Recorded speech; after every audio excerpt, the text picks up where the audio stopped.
Continuando con nuestra segunda ponencia, tenemos con nosotros al moderador magíster contador público colegiado, al señor Julio Sánchez de la Puente, secretario del Comité Técnico Nacional de las NIF de la Junta de Decanos de los Colegios Contadores Públicos del Perú. Adelante, estimado. Hola, buenas noches, estimados participantes a estas conferencias, ¿no? De la Semana de la Junta que frecuentemente se dan en forma mensual. En esa oportunidad para presentar al presidente del Comité Técnico Nacional de NIF, de la Junta de Decanos, como es al Control Público Mario Alfaro Perdi, indicarles que él es gerente de BDO, con más de 15 años de experiencia en diversos sectores, miembro del Comité de Auditoría y NIF de BDO Perú y NIF a nivel de BDO Latam. Él es miembro del Colegio de Contadores Públicos del Callao, contador público colegiado, ¿no? Por la Universidad a los Peruanas, certificado en normas internacionales de información financiera por ICAIN, con especialización en instrumentos financieros, derecho tributario, auditoría tributaria por las universidades Pontificia Universidad Católica del Perú, ESAN, Universidad San Martín de Porres y Universidad Ricardo Palma.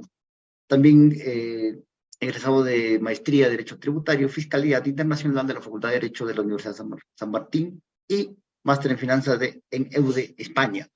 Indicarles que el tema de la conferencia que va a compartirnos hoy nuestro colega y amigo Mario es los principales cambios a las normas internacionales de información financiera 2023 y los proyectos del IASB, Comité Ministerial de Normas Contables, para en el corto y en el mediano plazo.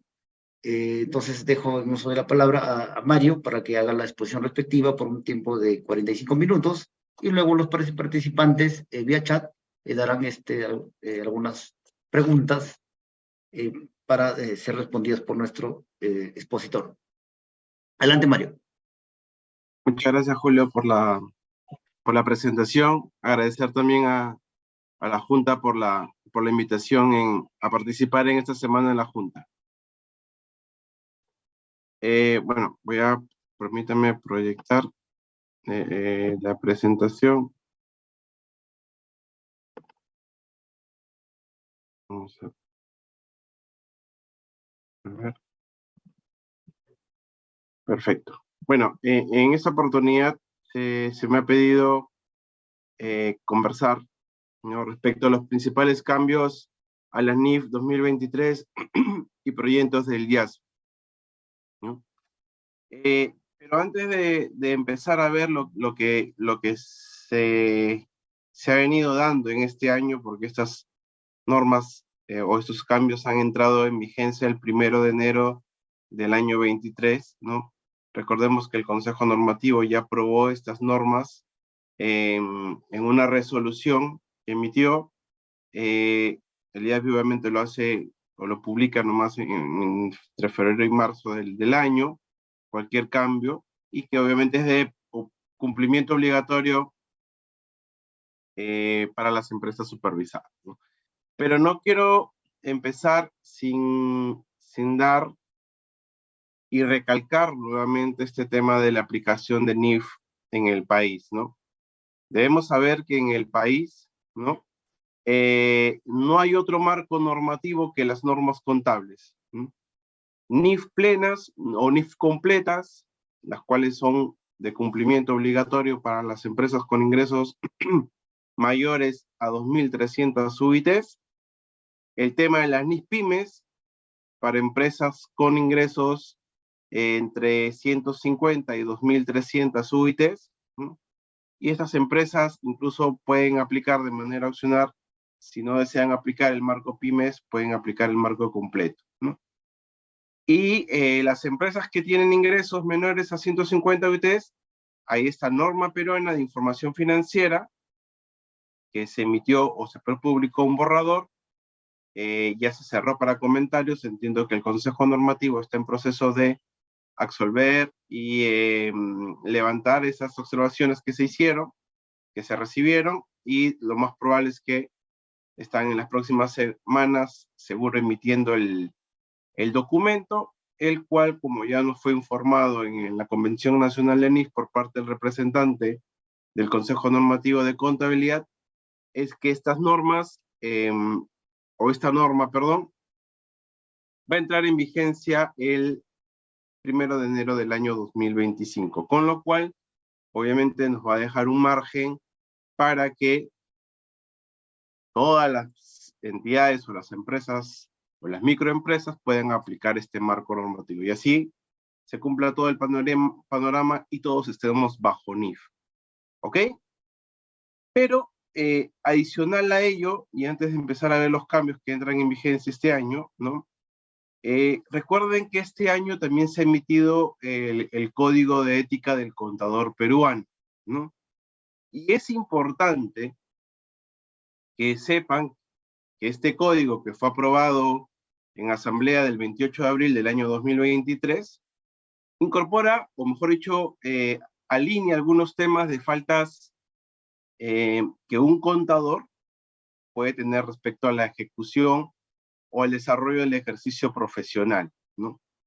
Y dentro de las faltas, hay una falta que es considerada grave, y que es sancionada incluso con la suspensión temporal del ejercicio profesional. Es el quebrantamiento de las normas sobre preparación y revisión de estados financieros. ¿Y por qué es importante eso?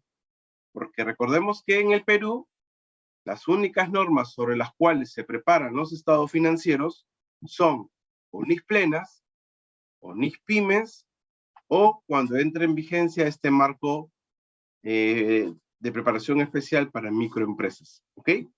Es importante saber esto porque me imagino se van a llevar a cabo seguro acciones al respecto de difusión de esto, y los colegios profesionales están en la facultad de suspender, ¿no?, a aquel colega que se vea que está incumpliendo las normas que en este caso han sido aprobadas por el Consejo Normativo de Contabilidad y que están vigentes en el país. ¿Ok?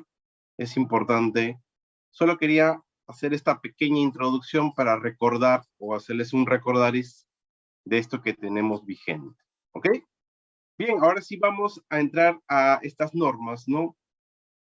Hay, digamos así, en general lo resumido en 4 normas, ¿no? Que van a entrar, o que van a estar, que entran, han entrado en vigencia el 1 de enero del año 2023.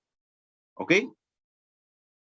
Que es la NIF 17, contratos de seguro, y también se han hecho enmiendas a las normas que tenemos ya vigentes, como son la NIC 1, presentación de estados financieros, a la NIC 8, cambios en políticas cambios en estimaciones contables, políticas contables y errores, y también algunas enmiendas al tema de la NIC 12, impuesto a las ganancias. ¿Ok? Entonces vamos a desarrollar de manera resumida, porque obviamente solo tenemos 45 minutos para hablar, y tal vez no vamos a ser tan prácticos al respecto, pero sí quiero mencionarles que a nivel del Comité Técnico Nacional de NIF, vamos a preparar un material, ¿no?, resumido de los cambios de estas normas, y el cual obviamente lo vamos a publicar a través de la Junta de Decanos, ¿no?, para que obviamente pueda servir como referencia de estos cambios que se han dado y que han entrado en vigencia y que se tienen que considerar también en la presentación y elaboración de los estados financieros al cierre de diciembre 2023. ¿Ok? Y voy a entrar aquí con este tema de la NIF 17, de contratos de seguros, ¿no? Como todos sabemos, cuando se dio el cambio en el tema de las NIF, teníamos una norma de seguros que era la NIF 4, ¿no? Esta norma, como ya entró en vigencia esta NIF 17, esta norma NIF 4 ha sido o ha quedado derogada. ¿Ok? ¿Y por qué se derogó esa norma y por qué dio paso incluso que el propio ente emisor cambie una misma norma internacional de información financiera, por otra? Porque, bueno, entre los problemas que había con la norma que teníamos era que no permitía la comparabilidad entre empresas que se encontraban en diversas jurisdicciones, ¿no? También pues había un tema de inconsistencia con respecto al tema del reconocimiento de ingresos, con respecto a otras industrias. No había una información útil, por ejemplo, con respecto al tema de los pasivos, de seguros, porque había un tema de utilización de un supuesto, entre comillas, obsoleto, qué sé yo. El valor del dinero del tiempo no era considerado como tal.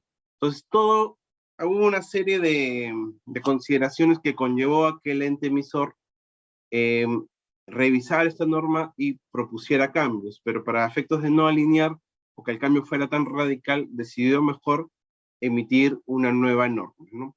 Una nueva norma, que en este caso, como repito, es la NIF 17, ¿no? Y que ha establecido, en este caso, voy a mencionar los principales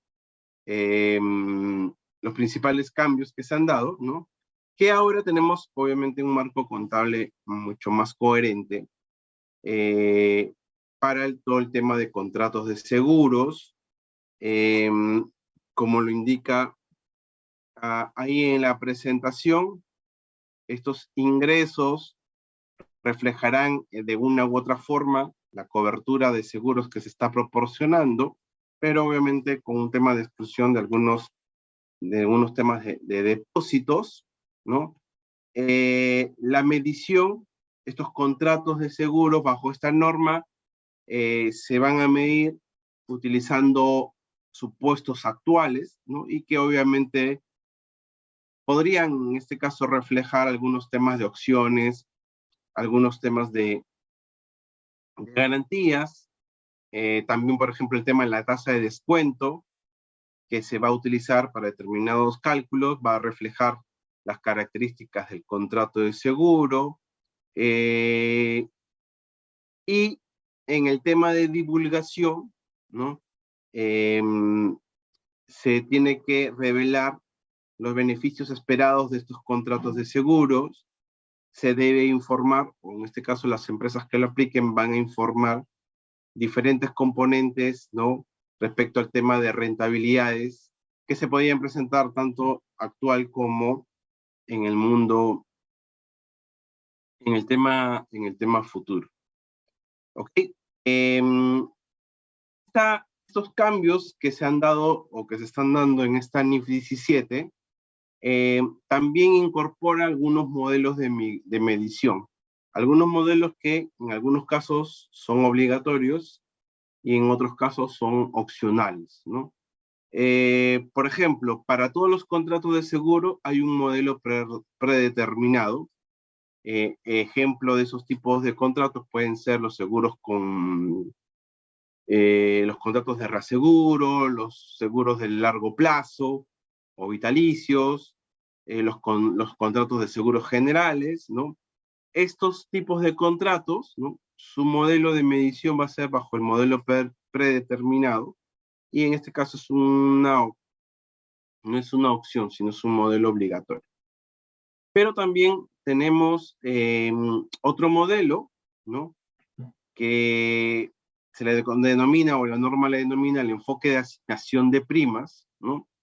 Que es un modelo simplificado y que va a abarcar o va a estar sujeto a contratos de corta duración y que no tienen tanta variabilidad como pueden generarse otros, ¿no?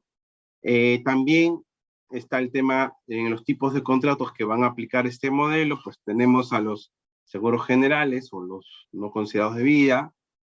Hay algunos seguros de vida, pero de corto plazo, ¿ok? Y también el tema de los contratos reaseguros. Pero para estos, obviamente, es opcional, ¿ok? Y incorpora un enfoque también de tarifa variable, ¿no? Para aquellos contratos que tienen componentes variables, ¿no? Donde en algunos casos, por ejemplo, los asegurados, ¿no? Están vinculados a subyacentes como activos, ¿no? En este caso, estos tipos de contratos, ¿no? por sus siglas BFA, ¿no? Tenemos, por ejemplo, los fondos de seguros, donde, entre comillas, yo asegurado de manera indirecta, ¿no? Invierto en el mercado de valores. En este caso, este enfoque de tarifa variable es un modelo de medición, o mejor dicho, es un enfoque aplicado de manera obligatoria para aquellos contratos de componentes variables. Entonces, esta norma que es aplicable a las empresas de seguros, ¿no? Ya entró en vigencia en el país, ¿no? Pero debemos recordar que en el caso de Perú, las empresas de seguros se rigen por la normativa de SBS, de la Superintendencia de Bancas y Seguros, ¿no? Y como ya hemos escuchado en eventos posteriores, ¿no? La Superintendencia de Banca y Seguros, ¿no? Ha entrado en un proceso de revisión de normas contables a efectos de adoptarlas y adecuarlas al marco contable que tiene, ¿no? Y nos explicaron en el tema de la convención que hemos tenido hace poco en IF, ¿no?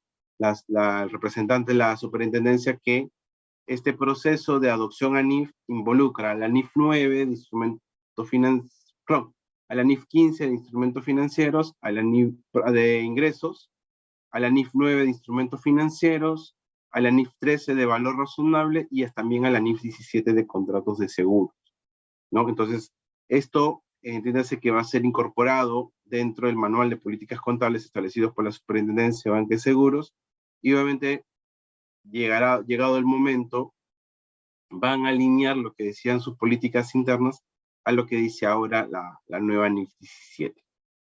¿Ok? Después, otro de los cambios que también entra en vigencia, que entró en vigencia el 1 de enero de 2023, está referido a la NIC 1. Se han dado enmiendas a la NIC 1, presentación de estados financieros, pero en particular respecto al tema de la revelación de las políticas contables. ¿Ok? Esta enmienda, que fue emitida en el año 2021, ¿no? Ha modificado los párrafos 7, 10, 114, 117 y 122 de la NIC 1, ha añadido párrafos como el 117A y el 117E para aclarar algunos temas, y ha eliminado los párrafos del 118 al 121 de esta norma, ¿no? Y, bueno, como parte de la modificación, en la cual tiene implicancias también otras normas contables, ha modificado el documento de práctica de la NIF 2, ¿no? Realización de juicios sobre materialidad o importancia relativa, ¿no? Pero, ¿de qué trata o a qué está referido esta enmienda que se ha dado a la NIC 1, ¿no? ¿Qué se ha modificado, ¿no? Ahora lo que la norma o el marco normativo exige es que las entidades deben revelar información material respecto al tema de políticas contables, ¿no? Como sabemos o se reveló hasta diciembre 22, las entidades lo que hacían era simplemente enumerar, enunciar y revelar políticas contables, pero políticas contables significativas que de alguna u otra forma tenían alguna injerencia respecto a importes materiales, por llamarlo así, en los estados financieros, ¿no? Hoy lo que ha hecho esta enmienda, ¿no? Es añadir párrafos como para poder identificar, ¿no? ¿Qué información material o cómo puedo yo identificar información material respecto a las políticas contables que voy a tener que revelar, ¿no? Y lo más, digamos, significativo, importante, es que la información que yo revele sobre políticas contables, ¿no? Que en este caso van a ser ya materiales y no tanto significativas, ¿no? No le va a importar tanto el tema de los montos, ¿no? Antes un poco la política contable o revelaba un tema de política contable significativa porque estaba asociado a un rubro del estado financiero que era material, ¿no? O que era significativo, ¿no? Entonces, como el monto o el importe era significativo, tenía que revelar la política contable al respecto. Hoy, con esta enmienda, la NIC 1, te dice, ok, revélame lo material, pero incluso no tengas en cuenta, no tengas como referencia tanto el importe que pueda mostrarse en el estado de situación financiera, ¿no? Sino un poco a ir más allá respecto a este tema de políticas contables. También lo que se ha hecho con esta enmienda es que la información que se tiene sobre estas políticas contables materiales, ¿no? Respecto al tema del usuario del estado financiero, ¿no? Se pide que se revele este hecho, dado que el usuario necesitaría de esa información para poder entender, ¿no? O comprender lo que se quiere o lo que se está presentando como parte de los estados financieros. Entonces, es importante que se informe esto. Y adicional, esta entidad ahora, o las entidades deben revelar, ¿no? O mejor dicho, si una entidad decide revelar una información que no es material respecto a una política contable, ¿no? Se tiene que evaluar bien a efectos de que esa información que se está presentando pueda no distorsionar, ¿no? Alguna información material sobre alguna política contable, ¿ok? Entonces, incluso cuando uno dice, sí, pero oye, ¿cómo yo sé si es un tema material o no que yo tengo que revelar? Ahí lo que se hizo fue establecer un diagrama, ¿no?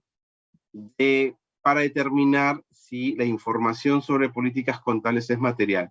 Ese diagrama que ustedes ven ahí, no es que yo lo he preparado ni nada, está en la propia norma, ¿no? Si gustan, yo después dejo mi correo y les puedo compartir todo el material que acompaña que soporta esta presentación resumen para que lo puedan tener. Es información que adicional es pública, está colgada en la página del IASB, así que no es nada nuevo, ¿no? Entonces, este árbol de decisión o este diagrama te va a permitir a las entidades un poco identificar si la política contable es material o no. Y comienza diciendo, ¿no? Dice la transacción o otro evento o condición con que se relaciona la información de la política contable es material en tamaño, naturaleza o una combinación de ambos, ¿no? Si la respuesta es negativa, dice la información de política contable que se relacione con transacciones inmateriales u otros eventos es inmaterial y por tanto no es necesario que sea revelada. Pero si esa transacción, ¿no?, con la cual se relaciona esta política contable material, ¿no?, si lo es, la norma te dice, ok, entonces, hazte la siguiente pregunta. La información de esa política contable que se relaciona con esa transacción significativa o importante, ¿no?, ¿es material para los estados financieros? ¿No? Si la respuesta es positiva, entonces esa información tiene que necesariamente ser revelada. En caso no ocurra eso o la respuesta sea negativa, lo que dice la norma, ok, no es necesario entonces revelar esta información inmaterial, entre comillas, sobre esa política debido a que se está relacionando con transacciones importantes, pero que no tienen, digamos, sí de fondo una política material. ¿Ok? Mario, a ver, no te estoy entendiendo bien. En la norma o en el cuerpo normativo que acompaña esta modificación, ahí pone un ejemplo clásico, ¿no? Y dice, a ver, lo que pasa, ¿qué sucede si yo soy una empresa de telecomunicaciones, ¿no? Yo tengo celebrado contratos con cualquier cliente, ¿no? En la cual yo decido, ok, te entrego un teléfono móvil y te brindo servicios de datos, ¿no? Es lo que dice el ejemplo que acompaña esta norma, ¿no? Y te dice, ok, en función a lo que dice la NIF 15, yo, entre comillas, si vendo equipos y brindo servicios de datos, yo tengo dos obligaciones de desempeño, ¿no?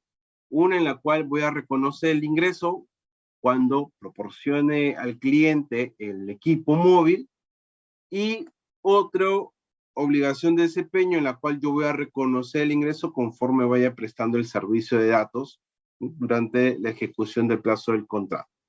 ¿no?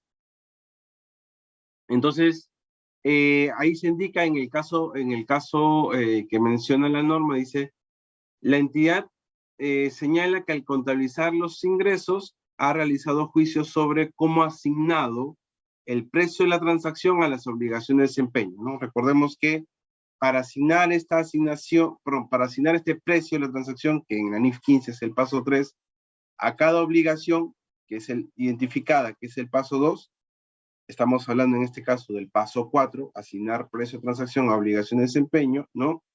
A efectos de también determinar cuánto va a ser el importe asignado a cada obligación y en qué momento yo debo reconocer el ingreso, ¿no? Entonces,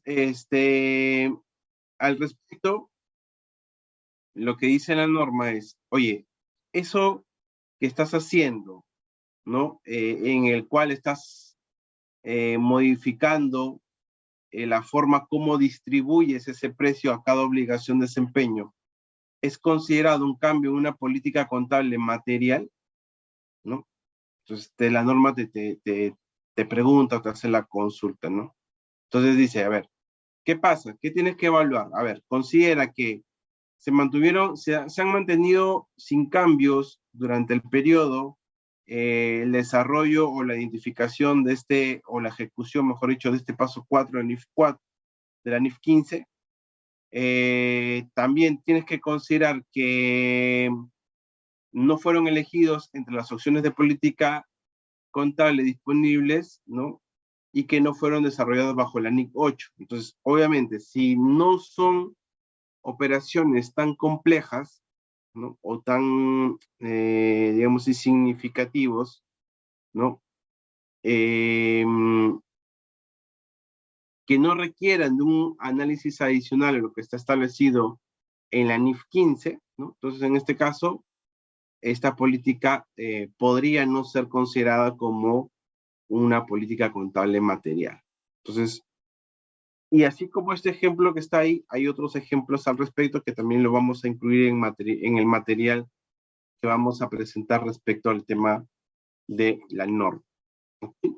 Entonces, hay que tener en cuenta que estas políticas contables, ¿no? Tienen ciertas condiciones, incluye un tema de juicios significativos, y obviamente que se espera que pueda influir en alguna decisión del usuario principal. ¿Ok? Otro cambio que se dio y que entró en vigencia es una enmienda a la NIC 8, cambios en estimaciones y políticas contables, ¿no? Como sabemos, por la definición, una política contable son principios, bases, reglas, ¿no? En la elaboración y preparación de los estados financieros. Pero una estimación no. Una estimación son importes monetarios que están sujetos a una incertidumbre en la medición. ¿Ok? Entonces, ¿qué ha cambiado, Mario? En la NIC 8. Primero, la definición. Ya no se llama cambios en las estimaciones contables. Ahora se llama simplemente estimaciones contables. O sea, se ha eliminado la parte de cambio E, ¿no? ¿Y esto por qué? Porque según la nueva definición, las estimaciones contables son importes monetarios que están sujetos a incertidumbres en la medición. Estas estimaciones contables requieren o van a requerir que las empresas utilicen en los estados financieros estas estimaciones que de una u otra manera van a implicar una incertidumbre en la medición, ¿no?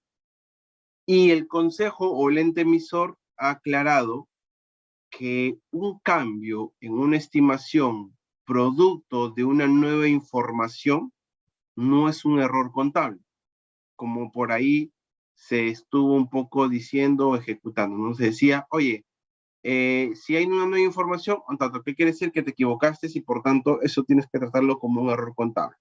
No.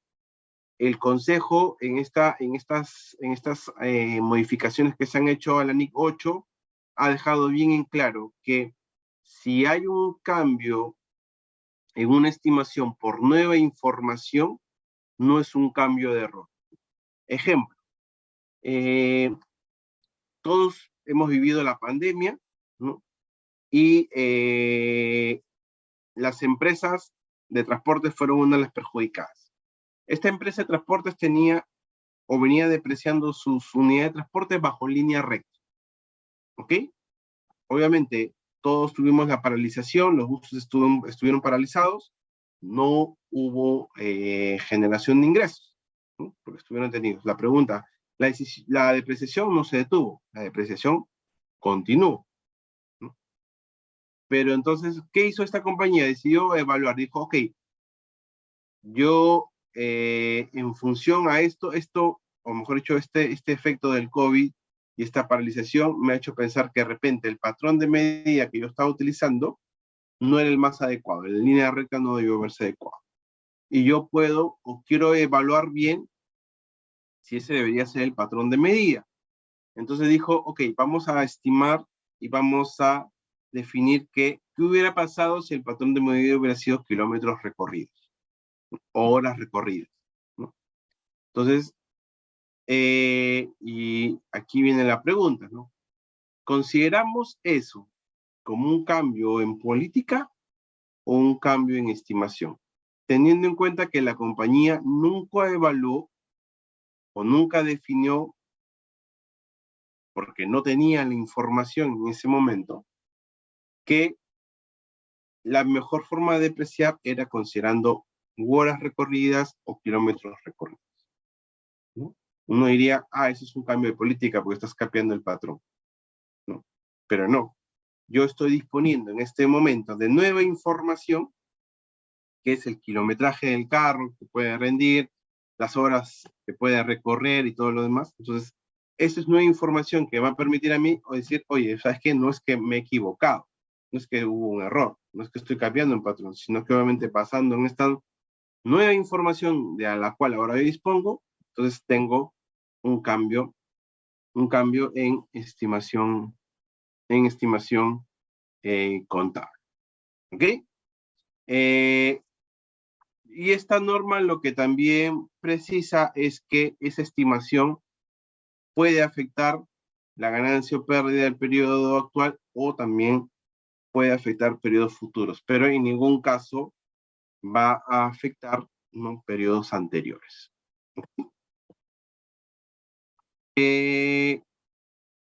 Otro punto u otro cambio que también se ha dado, porque no me quiero extender después, me van a estar ahí cortando, es respecto al tema de la NIC 2, impuesto a las ganancias, ¿no? Este cambio que se ha dado está referido o está relacionado con activos y pasivos que surgen de una sola transacción, ¿no? ¿Y a qué me refiero con esto? Imaginemos, ¿no?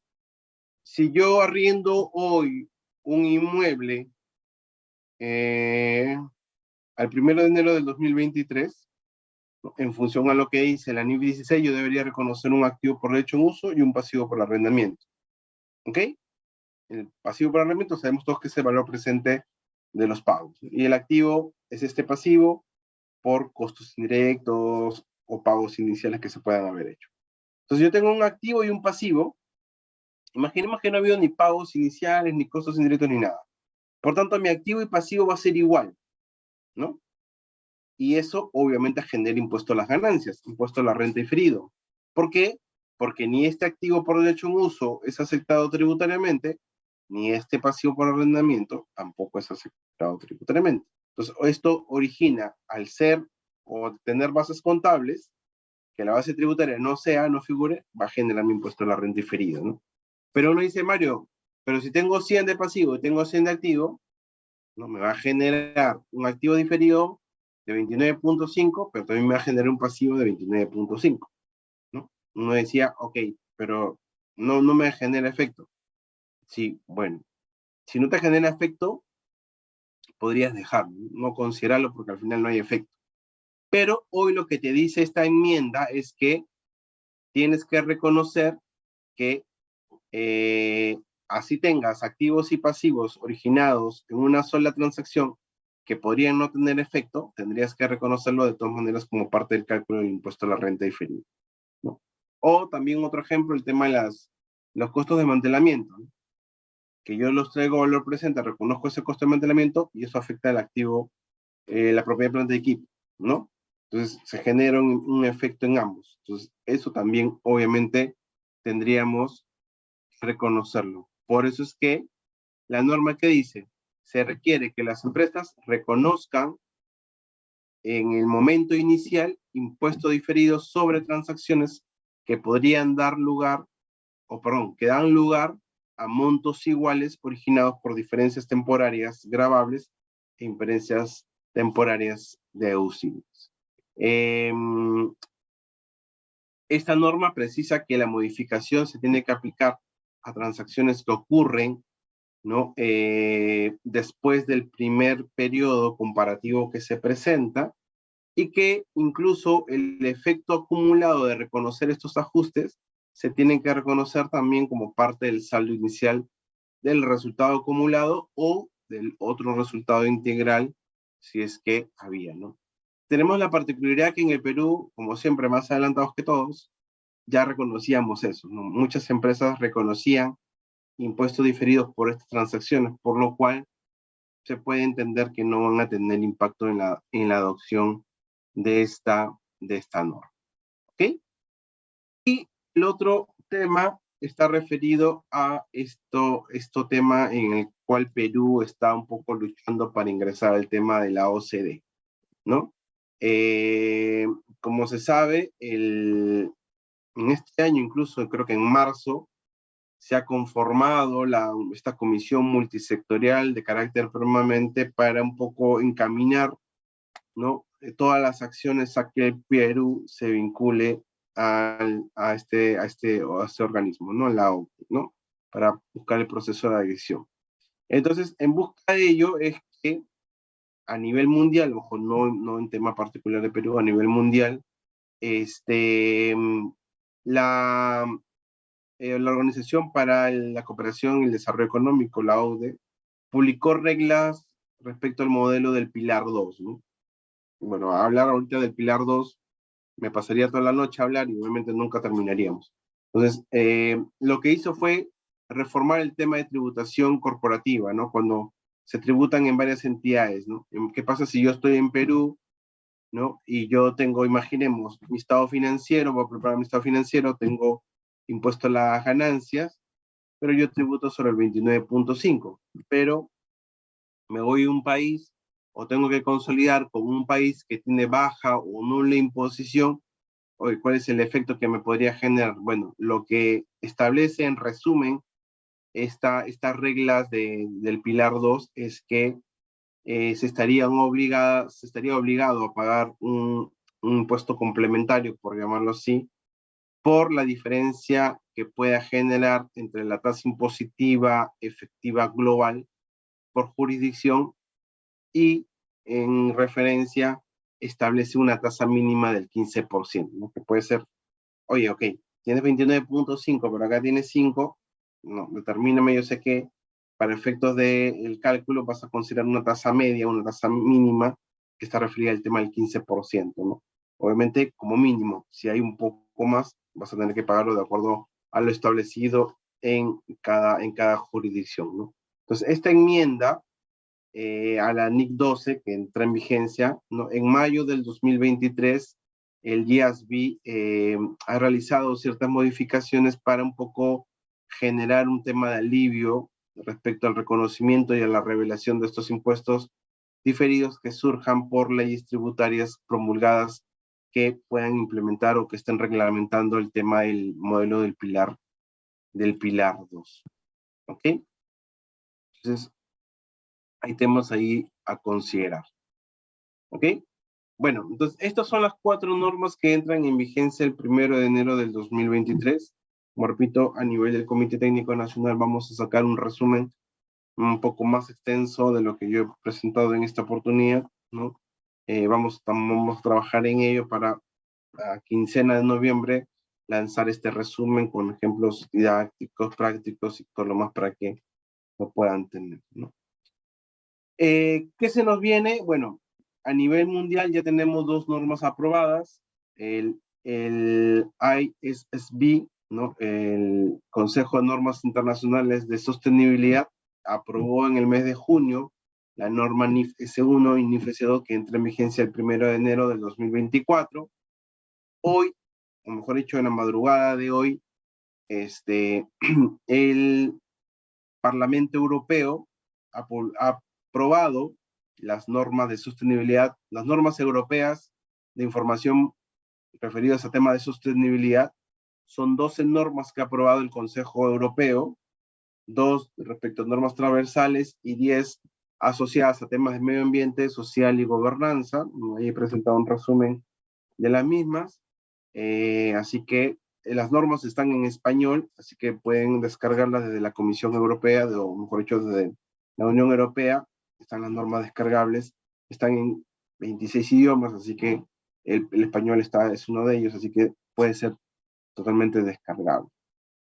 A nivel de IASB, ¿no? A nivel de IASB, hay 2 normas que se van a emitir el próximo año, que son la de estados financieros principales o primarios, y que sería el NIF 18, y la otra norma es respecto al tema de subsidiarias sin obligación pública de rendir cuentas, ¿no?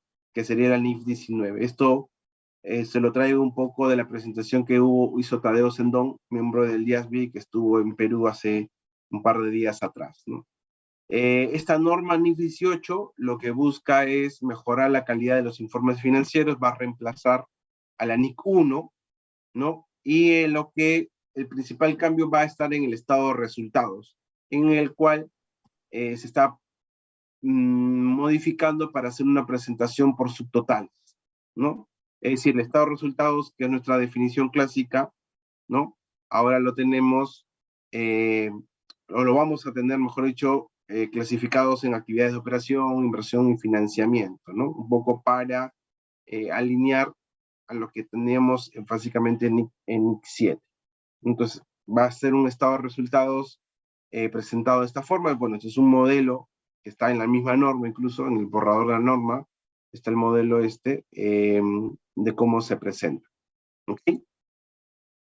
Y la otra norma, que sería la NIF 19, subsidiaria sin obligación pública de rendir cuentas, en la cual, ¿qué pasa si yo soy una entidad, una controladora, una mamá que aplico estados financieros bajo NIF plenas, pero mis subsidiarias aplican otro marco contable al respecto, ¿no? ¿Cómo debería ser el tema? Que bueno, ya se había abordado incluso en otra norma que es la NIF 1, se había abordado al respecto. Lo que se dice es que bueno, el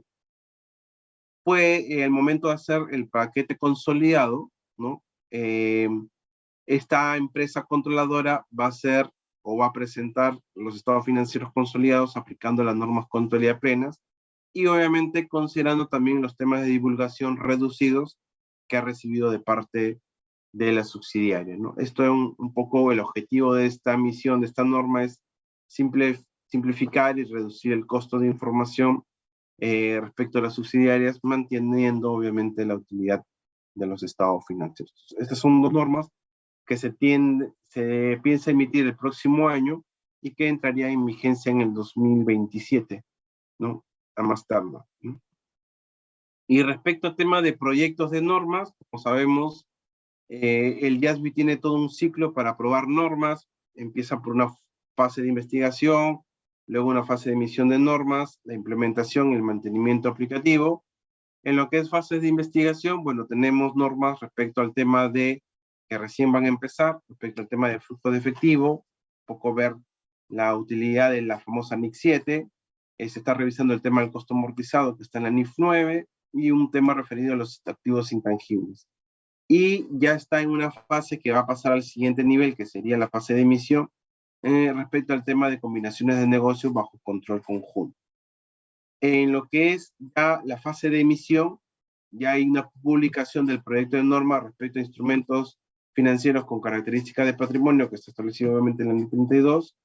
Este tema de la combinación de negocios que mencionábamos, sobre respecto al tema de información a revelar, plusvalía y deterioro del valor, el tema de la gestión dinámica de riesgos en función al tema de la NIF 7 y el método de participación, que es un tema de revisión a la NIC 28, ¿no? Ya han pasado a un tema de decisión de proyecto, el tema de actividades con tarifas reguladas, ¿no? ¿Qué pasa cuando se tienen entidades con tarifas que tienen regulación? Básicamente el tema del sector público, o mejor dicho, digamos así, servicios públicos, no haga la redundancia. Y el tema de, se está trabajando en lo que es ya la tercera edición de las normas para NIF para pymes, ¿no? Como sabemos, en el en la Convención Nacional de NIF se explicó y se tuvo al tanto este tema de cuáles son los principales cambios que vienen en la NIF para pymes, ¿no? Entonces, esto es un poco en resumen lo que tenemos ya vigente en el 2023, lo que se nos viene en el 2024, ¿no? Y también lo que se nos va a venir en los próximos años, en el 2025 y 2026. ¿Ok? Bueno, quedo atento a cualquier duda o consulta que se pueda presentar. Bueno, Mario, gracias, ¿no? Por el interesante análisis que has hecho de los cambios de enmiendas, las NIC que entraron en vigencia, ¿no? Como es la NIC 17, la NIC 1, la NIC 8, la NIC 12, un análisis detallado también de en las diferentes fases en que se encuentran algunos cambios, ¿no? Que vienen, ¿no? Por el IASB. Una pregunta, antes de dar pase a dar algunas preguntas de los participantes, ¿en qué estado se encuentra, Mario, la norma peruana de información financiera? Supimos de que hubo una prepublicación, luego se reciben algunas observaciones, ¿no? La medida de que hay que empezar a ver por las microempresas, ¿no? Se entiende hasta 150 unidades de ingresos de autoridades ordinarias, entonces ya, ¿en qué momento aplicarían ya esta norma, no? Bueno, al respecto, comentarte lo que nos comentó el representante del Consejo Normativo en una reunión técnica que tuvimos la semana pasada. Nos informó que se han recibido un poco más de 200 comentarios a la norma de información para microempresas, que ya se está en proceso de revisión y que se estima que si no es en noviembre, ¿no?, a más tardar en diciembre, se esté aprobando la norma, pero que, como ya nos lo habían adelantado en el CONANIF, esta norma va a entrar en vigencia recién el 1 de enero de 2025.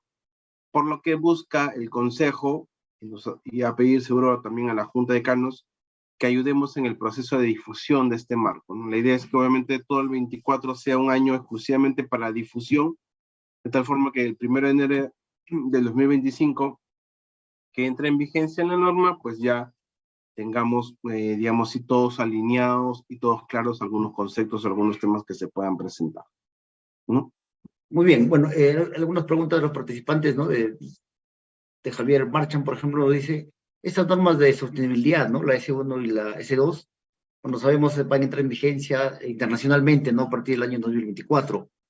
Nos pregunta, ¿serán de aplicación en el año 2024 para todas las empresas en el Perú o solo para las supervisadas, ¿no? Por la Superintendencia de Mercado de Valores. Bueno, la semana pasada también, seguro deben saber, hemos tenido el simposio de sostenibilidad, en la cual obviamente estuvo presente el presidente de AIC, ¿no? Manuel Arias, estuvo Rodríguez por parte del IASB, ¿no?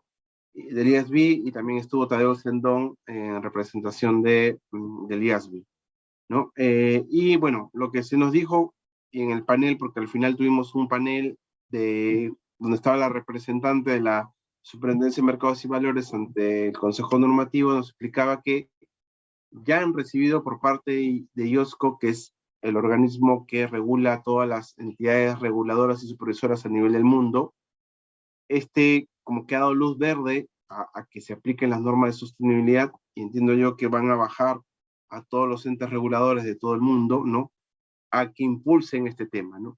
Recordemos que SMB igual va a tener que explorar un poco a ver qué sucede en Perú, ¿no? Si bien es cierto, SMB aplica normas del IASB directamente, nos vamos a ver, imagino, deberán sacar alguna normativa al respecto, diciendo que también en tema de sostenibilidad se van a abocar directamente a la publicación que pueda emitir el ISSB, ¿no? Lo que sí, en Perú nos dijeron que lo más probable es que estas normas recién sean aprobadas o adoptadas en el 2024 para que entren en vigencia en el 2025, ¿no? Y nos explicó hoy un poco Oscar Díaz, representante del Consejo, ¿no?, que era por un tema de presupuesto, ¿no? Como sabemos, el MEF es un tema, se maneja por temas presupuestarios. Hay que celebrar un nuevo convenio con ISB, perdón, con ISSB, ¿no? Y por ende esto obviamente no está contemplado en la partida del 23, pero que están haciendo los esfuerzos para que se incluya en el 24 y por tanto se firme el convenio y podamos tener normas ya a partir del 1 de enero del 2025.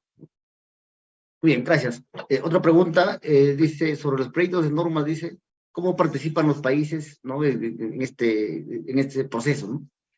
En el caso al respecto, nosotros tenemos participación. Recuerden que nosotros tenemos un representante ASAF ante el GLENIF, que es Carlos Valle, ¿no? Por tanto, los comentarios están abiertos para el público a nivel mundial. Cuando hay una norma por emitirse, ¿no? Recoge, en este caso tendríamos que hacerlo a través de Carlos Valle, como representante ante GLENIF, y GLENIF, que recoge un poco la opinión de Latinoamérica, es quien eleva también el tema de esas propuestas o esos comentarios al YASMI, ¿no? Bueno, alguna otra pregunta también acá de los participantes y agradecerles, ¿no? Por la activa participación. ¿Cuál consideras, dice, que será el impacto de la modificación de la NIM 1? Creo que será un tema más que todo de revelación, ¿no? Porque como este cambio que hay en el tema de identificar qué es una política significativa de una política material, va mucho al juicio profesional del contador y de la propia gerencia. Entonces, en cuanto a aspectos numéricos, yo creo que no va mucho el tema, sino va a ir un tema de revelación en los informes auditados en la famosa nota 2 de definición de políticas. Ahí obviamente se va a tener un poco que revelar más allá de lo que normalmente se revela respecto a alguna transacción o alguna forma digamos así, de revelar algún hecho o circunstancia respecto a una transacción, ¿no? Como hemos dicho, no va a importar qué tan material sea el rubro, ¿no? Sino qué tanto esa política material puede impactarme en la lectura del estado financiero. Bueno, intento, digamos, ya para cerrar, ¿no? La conferencia del día de hoy, algún mensaje final que darías a los colegas, ¿no? Contadores públicos de todo el país, ¿no? Como vimos ahí, ¿no? Todo el marco normativo, ¿no? Antiguamente teníamos solamente las NIF, ¿no? Ahora NIF para pymes, ya viene como, recuerdas con la NIF, ¿no? Un tema que expuso Percy Vilches, ¿no? Sobre las normativas para empresas sin ánimos de lucro, del sistema financiero también, ¿no? Entonces, ¿qué reflexión harías finalmente, ¿no? Y un mensaje, ¿no? Para, digamos, para los colegas que nos siguen en todo el Perú.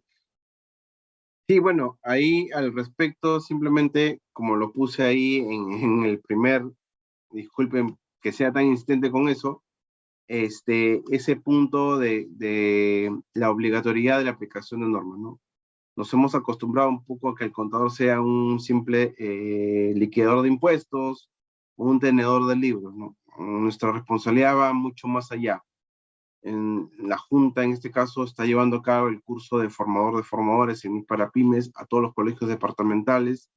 Entonces, se está haciendo todos los esfuerzos. La idea es que obviamente esto conlleve a que sigamos teniendo más profesionales capacitados en normas contables y más que capacitados que sean de aplicación plena, ¿no? Las normas están para cumplirlas, no para mirarlas y decir, están ahí y listo. Nuestra labor como profesionales está en cumplir las normas porque más allá de la sanción que puede haber, que nos pueden inhabilitar, está el hecho del cumplimiento del reflejo real en las transacciones que realizan las empresas y que presentan los estados financieros. Bueno, entonces, agradecerte una vez más por la excelente conferencia, a ustedes, ¿no? Que han participado y nos han seguido por las redes sociales, agradecer a la Junta, a los organizadores, que siempre, ¿no? El Comité INIF, ¿no? Siempre estamos atentos, ¿no? Y gustosos de participar en este tipo de eventos.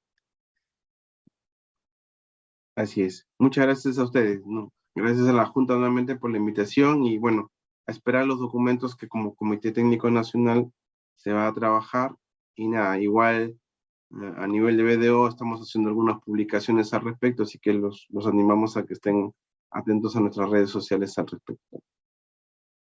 Bueno, ahí terminamos. Gracias, buenas noches. Gracias, buenas noches.